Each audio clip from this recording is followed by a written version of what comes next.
Everyone, welcome to आश्रमिक विद्यालय। My self फिरदौस शेख। तो मित्रों, આજના વિડીયોમાં આપણે સ્ટાન્ડર્ડ 7ની સબ્જેક્ટ ઇંગ્લિશની બ્લુપ્રિન્ટ એટલે કે સેમેસ્ટર 1ની બ્લુપ્રિન્ટ વિશે અભ્યાસ કરીશું। તેમાં આપણે એ અને બી આગળ ભણી ગયા છે। હવે આપણે સી, ડી અને ઈ આજના વિડીયોમાં કમ્પ્લીટ કરીશું। તો ચાલો સ્ટાર્ટ કરીએ। મિત્રો, આપણે સેક્શન સી ની ક્વેશ્ચન છે પહેલું, find the meaning of underline word and write mark in the given box।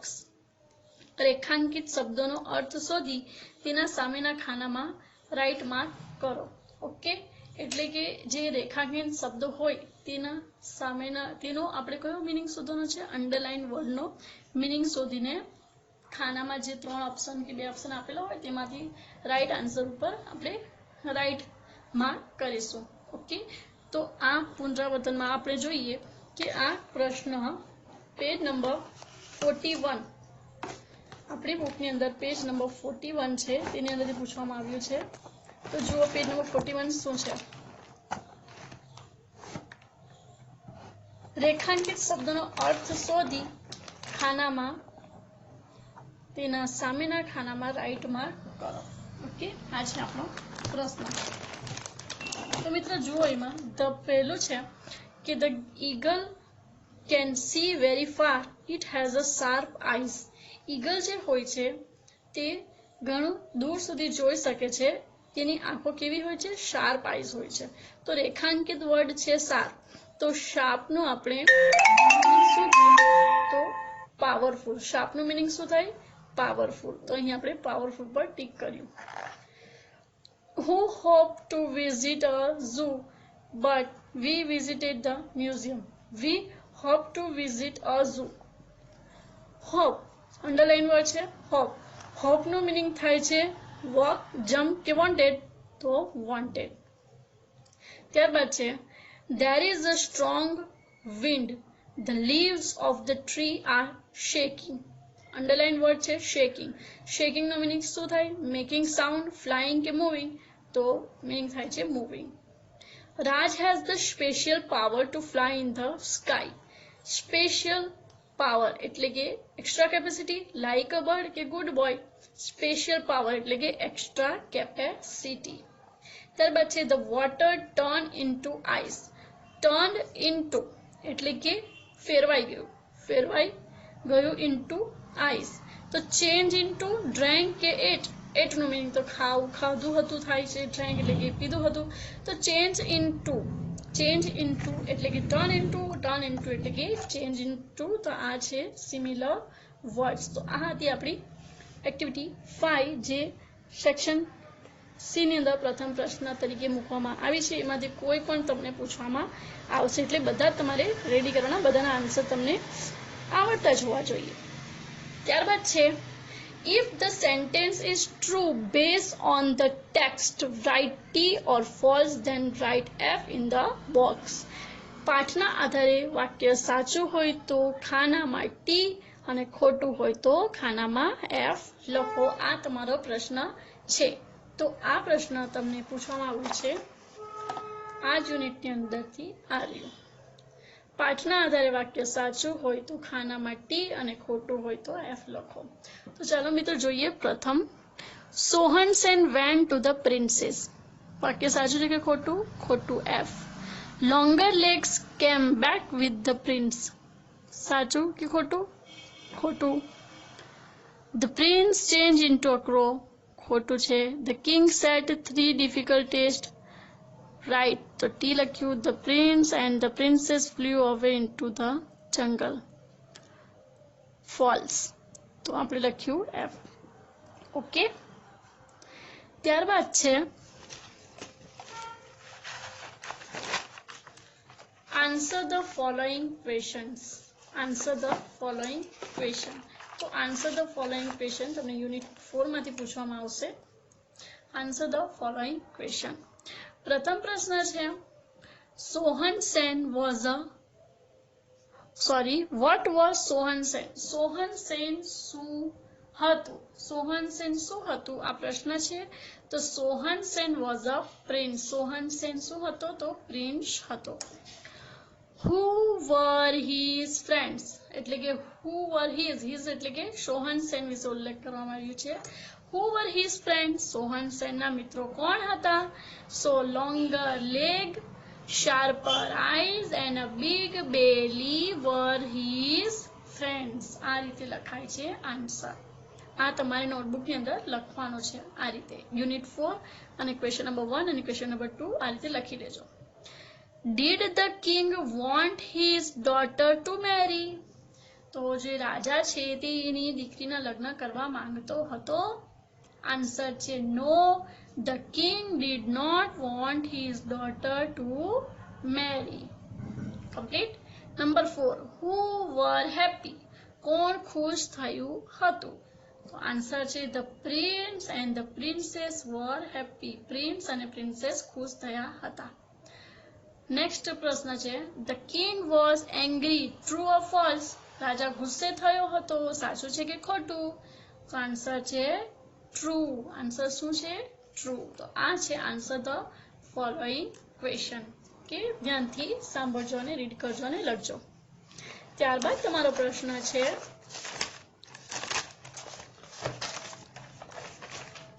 fill in the blank with the words given in the bracket. Fill in the blank with the word given in the bracket. જે તમને તમારી unit માંથી આગળની unit માંથી પૂછવામાં આવ્યું છે. એટલે આપણે આગળ જોઈએ. પેજ નંબર 6 ઓપન કરો મિત્રો. પેજ નંબર 6 આ રહ્યું page number 6. Fill in the blanks with the word given in the bracket. કૌંસમાં આપેલા શબ્દોની મદદથી ખાલી જગ્યા પૂરો. આ છે તમારો પ્રશ્ન. તેના option flock of birds, flying, came down, red button અને dream. આ ઓપ્શનમાંથી એક ઓપ્શન જ્યાં સાચું હોય, જ્યાં બંધ બેસતો હોય ત્યાં લખીને વાક્ય કમ્પ્લીટ કરવાનો રહેશે. ચલો સ્ટાર્ટ કરીએ. તેજસ્વીની બાઇસિકલ હેડ અ બ્લેન્ક. શું હતું તેજસ્વીની બાઇસિકલમાં? તો રેડ બટન. તો આપણે અહીંથી રેડ બટન આ છે આન્સર. તે અહીં આપણે લખ્યું red button. Tejaswini bicycle was a blank in the sky. શું કરી હતી? તો ફ્લાઇંગ કરતી હતી. તો ફ્લાઇંગ ઇન ધ સ્કાય અહીં આપણે લખશું ફ્લાઇંગ. ઓકે, આ રીતે લખવાનું છે. ત્યારબાદ છે Tejaswini apply the brake to save the flock of birds. The flying bicycle was only a dream. Tejaswini cried out because she came down from the sky to land. ત્યારબાદ છે તેજસ્વીની was a blank year old. કેટલા વર્ષની થઈ હતી તેજસ્વીની? તે આપણે અહીં choose કરીને ટિક કરીશું. The rough path was in the village, in the sky, on the river bank, in the river.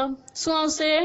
તે ટિક તમને કરેલું જ છે બુકની અંદર. તમારે ફરીથી રફ કરીને પણ તમે કરી શકો અને ફરીથી આન્સર ટિક કરી શકો પ્રેક્ટિસ માટે. Tejaswini's dream is blank.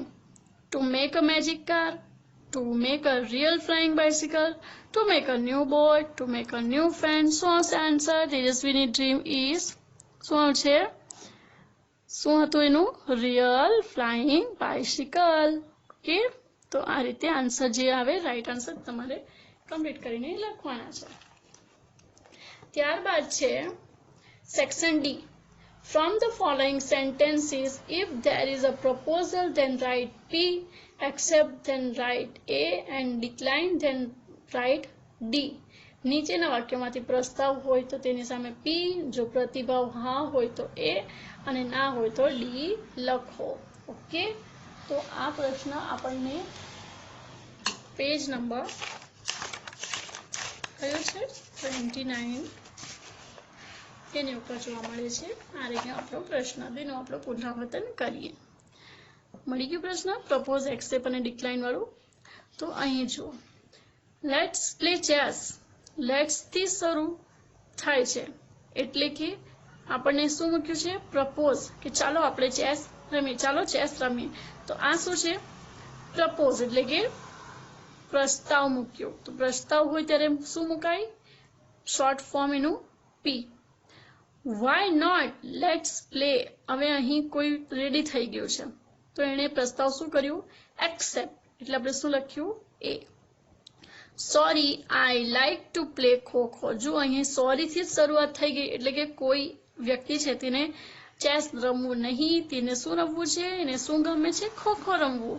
એટલે અહીં જ આપણને ખબર પડી જાય કે એનો આન્સર શું છે, ના. ના હોય તો શું લખવાનું, ડિક્લાઇન નું D. Sure let me C it.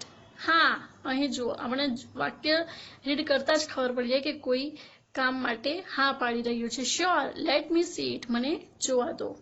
તો અહીં એક્સેપ્ટ કર્યું એટલે આપણે લખ્યું એ. ત્યારબાદ તેવી રીતે બીજા વાક્ય પણ છે તે તમે ધ્યાનથી રિફર કરજો અને કોની સામે એ આવે, કોની સામે પી અને કોની સામે ડી આવે તે અહીં વ્યવસ્થિત રીડ કરીને આન્સર યાદ રાખજો. ત્યારબાદ છે write the sentence who can speak. વાક્ય કોણ બોલી શકે, વાક્ય કોણ બોલી શકે તે લખવાના છે. ઓકે, તો આ પ્રશ્ન લેવામાં આવ્યું છે અહીંથી પેજ નંબર 28 ઉપર. આ પ્રશ્ન તમને જોવા મળશે. Can I have your 5 minutes. હું તમારી 5 મિનિટ લઈ શકું છું ને આધારે જણાવો કે નીચેના વાક્ય કોણ બોલી શકે. હેરી માટે એચ, જાડેજા માટે જે અને રેશમા માટે આર અને શારદાબેન માટે એસ લખો કે વાક્ય કોણ બોલી શકે. ધારણા કરવાની છે. Okay, how can you say that it will save my time. તો આ વાક્ય કોણ બોલી શકે, તો Jadeja. Hello I am mister Patel, I am a salesman. આ વાક્ય કોણ બોલી શકે, Harry. Our company has made this shampoo for the people like you. આ વાક્ય કોણ બોલી શકે, Harry. I am very careful about customers hair. તો આ વાક્ય કોણ બોલી શકે છે, જેનું પાર્લર હોય છે તે રેશમાબેન એટલે કે Reshma. I need your 5 minutes. કોને 5 મિનિટ જોઈએ. આ વાક્ય કોનો હતો, તો હેરીનો. હેરી શેમ્પુ વેચવા માટેનો જે એક સેલ્સમેન હતો ને, એટલે એ કહે છે કે આઈ નીડ યોર 5 મિનિટ્સ. આ પ્રકારનું વાક્ય કોણ બોલી શકે, તો હેરી. ત્યારબાદ છે 6, 7, 8, 9, 10. તમે ધ્યાનથી રીડ કરજો કે કોણ વાક્ય કોણ બોલી શકે છે. તેની સામે આ રીતે આપણે આન્સર લખીશું. ત્યારબાદ છે સંવાદોને જોડો. Make the conversation. સંવાદોને જોડવાના છે. ઓકે, તો આ પ્રશ્ન તમને મળશે on the page number 30. Activity 6. Vijaybhai અને રાગિણીના સંવાદોને ઉદાહરણ મુજબ જોડો. તો અહીં વિજયભાઈના સંવાદ છે, અહીં રાગિણીના સંવાદ છે, તેને જોડવાના છે. તો ચાલો સ્ટાર્ટ કરીએ. Hello happy herbal shampoo. ત્યારબાદ છે I want to buy your shampoo for my shop. Thanks, that's better option. 20 bottles different types. Can I have a price list? How many bottles do you want? Yes sir, what can I do for you? Sure sir, our salesman will come to you. આ પ્રકારના સામસામે સંવાદો છે. હવે આપણે જોડીએ. Hello happy herbal shampoo ને આપણે કોની સાથે જોડ્યું, તો રાગિણીના. તો રાગિણી શું બોલશે, yes sir, what can I do for you. હું તમારી માટે શું કરી શકું. ત્યારબાદ વિજયભાઈ કહે છે I want to buy your shampoo for my shop. હું મારા શોપ માટે તમારો શેમ્પૂ ખરીદવા માંગુ છું. તો રાગિણી શું પૂછે છે, how many bottles do you want. તમને કેટલી બોટલ જોઈએ. ત્યારબાદ thanks, that's a better option. એટલે કે તમે મને પૂછ્યું કે મને કેટલી બોટલ જોઈએ. તો રાગિણીના પ્રશ્ન વિજયભાઈના સંવાદને આપણે રાગિણી સાથે જોડીશું કે how many bottles do you want. એને ફરીથી પૂછ્યું કે તમને કેટલી બોટલ જોઈએ. 20 bottles different types. Can I have a price list? તો રાગિણી શું કહે છે, sure sir, our salesman will come to you. તો આ પ્રકારના છે સંવાદ વિજયભાઈ અને રાગિણીના. ઓકે, ત્યારબાદ છે આપણું section E.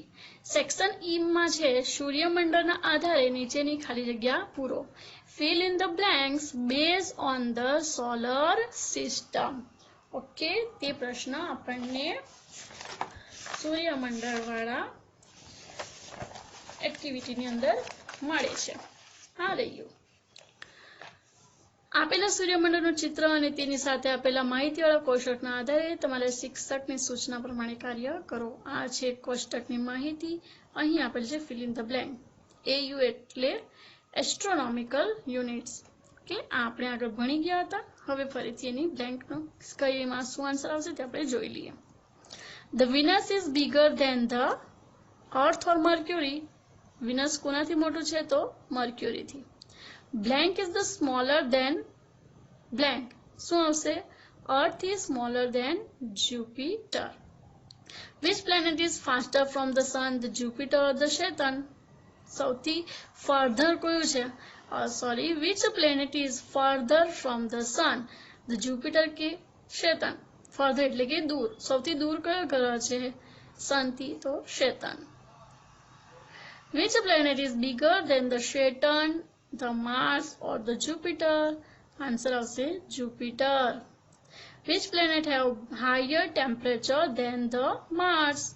Mercury, Venus, Earth, Jupiter and the Saturn have higher temperature than Mars. Mars કરતા આ બધા જે planets છે તેમનું temperature કેવું છે તો high. આ હતી આપણી fill in the blank based on solar system. ત્યારબાદ છે વાર્તાના આધારે નીચેના વાક્યનો યોગ્ય ક્રમ આપો. આપેલ ખાનામાં લખો. Write the following sequence of sentence based on the story in the book.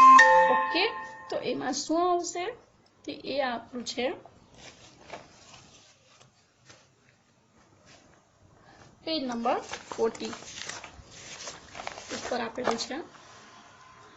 યોગ્ય ક્રમ આપેલા ખાનામાં લખો. વાર્તાના આધારે નીચેના વાક્યનો યોગ્ય ક્રમ ખાનામાં લખો. તો આ છે વાર્તાના આધારે યોગ્ય ક્રમ. આપણે પહેલા સ્ટાર્ટિંગથી જોઈ લઈએ પ્રથમ ક્રમ કયો છે. પ્રથમ નંબર 3 નું આવશે prince સોહનસેન wanted to marry the beautiful princess. આ પ્રથમ ક્રમ છે કારણ કે અહીં ઉલટ સુલટ વાક્ય આવેલા છે. તો કયો વાક્ય પ્રથમ આવશે તેની સામે આપણે ફર્સ્ટ નંબર લખીશું. સેકન્ડ સેન્ટેન્સ કયું છે તો 6 નંબરનું છે the king set 3 difficult test. Okay, તો આ સેકન્ડ નંબર પર આવશે. ત્યારબાદ કઈ ઘટના બની હતી? The king hide the princess on the top of the mountain. આ ત્રીજા નંબર પર આવશે. ફોર્થ નંબર પર આવશે longer legs run faster than the wind. તો ફોર્થ નંબર પર. અને ફિફ્થ નંબર આવશે the bigger belly drank whole water of the lake. હા, તો 5 નંબર. અને લાસ્ટમાં આવશે 6 નંબર પર the prince and the princess were happy. તો આ હતું વાર્તાના આધારે વાક્યનો યોગ્ય ક્રમ જે અહીં ખાનામાં લખવામાં આવ્યો છે. ઓકે, તો આ રીતે આ નંબર્સ લખવાના છે તમારે એક્ઝામમાં જો તમને પૂછવામાં આવે તો. ત્યારબાદ છે વિગતના આધારે પ્રશ્નોના જવાબો આપો. Give the answer on the base of information. એટલે કે આ પ્રશ્ન તમને પૂછવામાં આવ્યો છે પેજ નંબર 44 ઉપરથી, જે આપણી એક્ટિવિટી 8 છે. ધ્યાનથી જોજો. અહીં પપ્પુએ પ્રાણીઓ અને વિશેની માહિતી ગ્રાફ સ્વરૂપે રજૂ કરી છે તે વાંચો અને તેના નીચે આપેલા માહિતી પૂર્ણ કરો. અહીં આપણને કોષ્ટક જોવા મળે છે. ધ્યાનથી જોજો. અહીં બધા એનિમલનો કોષ્ટક જોવા મળે છે. એમના નામ અહીં આપણને આપ્યા છે. Dog, cow, swan, tortoise, goat, elephant, horse, rabbit, whale, man sheep અને ચિમ્પાન્ઝી. અને લાઈફ સ્પેન એટલે કે યશ, તેમની ઉંમર અહીં દર્શાવવામાં આવી છે કે ડોગની કેટલી છે તો 10 વર્ષ. કાઉ છે અહીં 20 યર્સ, કેટલું જીવી શકે છે, કેટલા વર્ષનું તેમનું લાઈફ સ્પેન હોય છે તેની વિગત અહીં આપવામાં આવી છે. અહીં આપ્યું છે એનિમલ અને લાઈફ સ્પેન. તો જુઓ, ચિમ્પાન્ઝી કેટલા વર્ષ જીવી શકે તો 30 યર્સ. 20 અને 30 ની વચ્ચે છે એનો ગ્રાફમાં જુઓ. અહીં 20 અને 30 ની વચ્ચે માર્ક આપવામાં આવ્યો છે તો તેનું છે 30 યર્સ. 22 યર્સ કોણ જીવી શકે તો એનું જીવનકાળ આપ્યું છે કાઉનું. ત્યારબાદ છે 70 યર્સ એલિફન્ટનું. 70 યર્સ એલિફન્ટ જુઓ અહીં 60 અને 80 ની વચ્ચે છે એટલે આવશે 70 યર્સ કોણ તો એલિફન્ટ. 9 years dog. મેનનું છે 90 યર્સ. ઓકે, ત્યારબાદ અહીં જુઓ 100 years swan. Tortoise 150 years. goat 10 years, horse 50 years, sheep 10 years. Okay, તો આ છે માહિતી લાઈફ સ્પેન ઓફ એનિમલ્સ. ઉપરની વિગતના આધારે નીચેના પ્રશ્નોના જવાબો આપો. આ વિગતના આધારે આપણે આ પ્રશ્નોના જવાબો આપીશું. પ્રથમ પ્રશ્ન છે, who live shorter life than the chimpanzee? ચિમ્પાન્ઝીથી ઓછી આયુષ્ય એટલે કે શોર્ટર લાઈફ કોની છે? તો the cow, dog, goat, sheep live shorter life than the chimpanzee. આ પ્રાણીઓ જે છે, કાવ છે, ડોગ છે, ગોટ છે, શીપ છે, તેમની લાઈફ કોનાથી ઓછી છે? ચિમ્પાન્ઝીથી. અહીં આપણે ગ્રાફમાં જોઈએ કે ચિમ્પાન્ઝીની આયુષ્ય કેટલી છે? તો 30 years. તો 30 yearsથી ઓછી ઉંમરવાળા કયા છે? તો એક ડોગ છે, ગોટ છે, પછી શીપ છે ને, કાવ છે 20 years. તો આ બધા પ્રાણીઓની લાઈફ સ્પેન ચિમ્પાન્ઝી કરતા ઓછી છે. ત્યારબાદ બીજો પ્રશ્ન છે, who lives longer than the goat? ગોટથી લાઈફ લાંબી કોની છે? તો the chimpanzee, cow, elephant, man, swan, tortoise, horse lives longer than the goat. Goat કરતા આ બધા બીજા પ્રાણીઓ જે છે અહીં દર્શાવવામાં આવ્યો છે તેમની લાઈફ સ્પેન લોંગ છે. કોનાથી? ધેન ગોટથી. ઓકે, અંતિમ પ્રશ્ન છે, whose life span is shorter than the horse life span? કોની લાઈફ જીવનકાળ જે છે તે ઓછું છે કોના કરતા? હોર્સના જીવનકાળ કરતા. The chimpanzees, cows, dogs, goats, sheeps life span is shorter than the horse life span. તો આ બધા જે છે ચિમ્પાન્ઝી, કાવનું, ડોગનું, ગોટનું, શીપનું, તેમનું જીવન કોના કરતા ઓછું હોય છે અહીં ગ્રાફના આધારે? તો હોર્સના લાઈફ કરતા. Number 4, whose life span is longer than the sheeps? કોની લાઈફ કોનાથી મોટી છે? શીપથી મોટી છે, લાંબી છે. તો આન્સર છે the chimpanzees, cows, elephants, mens, swans, tortoise, horse whales life span is longer than the sheep's.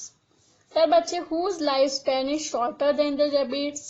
તો આન્સર છે the dogs, goats, sheep's life span is shorter than the rabbit. ડોગની, ગોટની, શીપની લાઈફ જે છે તે રેબિટ કરતા શોર્ટ છે.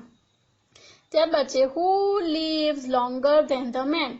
મેનથી વધુ કોણ જીવે છે? કોનું જીવનકાળ વધુ છે મેનથી? તો the tortoise and the swan live longer than the man. એક ટોર્ટોઈ અને સ્વેન જે છે જે મેન કરતા વધુ જીવે છે. તો મિત્રો આ હતી માહિતી જે આપણે કોષ્ટકના આધારે આપી. ઓકે, તો આ રીતે બધા જ પ્રશ્નો તમારે રીડ કરવાના છે અને એક્ઝામ માટે તમારી પ્રિપેરેશન કરવાની છે. ઓકે, રફ કરીને આન્સર જે લખ્યા છે બુકની અંદર તમે રફ કરીને ફરીથી આન્સર લખી શકો છો. ઝેરોક્સ કરાવીને પણ તમે આન્સરની પ્રેક્ટિસ કરી શકો છો.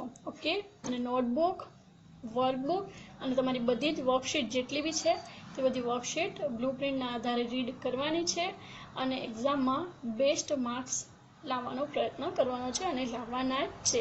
Okay, so all the best for your best result and bye bye, take care, thank you.